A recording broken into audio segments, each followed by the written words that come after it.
Hello everyone. Today we'll be talking about anaphylaxis. Okay, what is anaphylaxis and how to deal with a patient with anaphylaxis?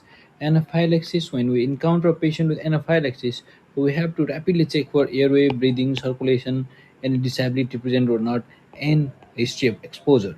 After that, we have to look for any this diagnostic criteria is present or not, like sudden onset of airway and or breathing difficulties and or circulatory problem. That is also called ABC. Okay, airway, breathing, circulation.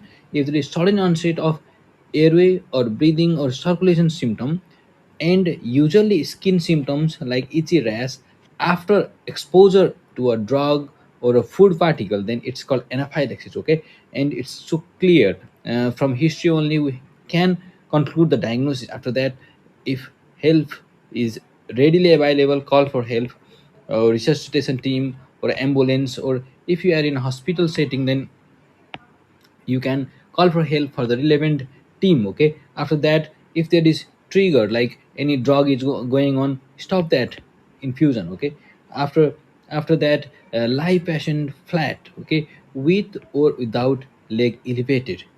Okay, this is also called tender position. Okay, we should lie the patient flat, but also we can elevate that leg. Okay, okay, and we can keep the patient like this also, but we cannot keep that patient upright position. Okay, it will decrease the blood flow to the brain much more than these two position.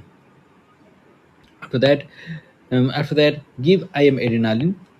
Adrenaline should be given intramuscular in the anterolateral part of the leg, in the middle of the thigh, in the middle third of the thigh. Okay, and after that, after giving adrenaline, we have to establish airway, give high flow oxygen, and monitor pulse oximetry, ECG, and blood pressure.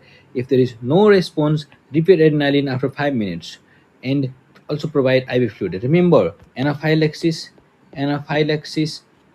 is a type of distributive shock. Okay, distributive shock where there is vasodilation, and because of vasodilation there will be a relative decrease in volume in our blood vessels. Okay, because of vasodilation, so fluid, we should also give fluid along with adrenaline. Although adrenaline is the first line treatment, okay, intramuscular adrenaline help to counteract this vasodilation.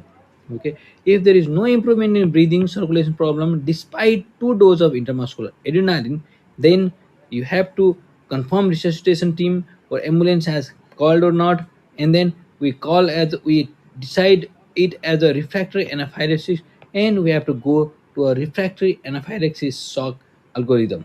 Okay, this much for today. Thank you. If you know this much, you can diagnose anaphylaxis and do early treatment. Okay, early treatment of anaphylaxis very important. Okay, intramuscular adrenaline should be given. Adrenaline should be given in the anterolateral thigh and keep the patient in supine or tender rock position. Okay, thank you.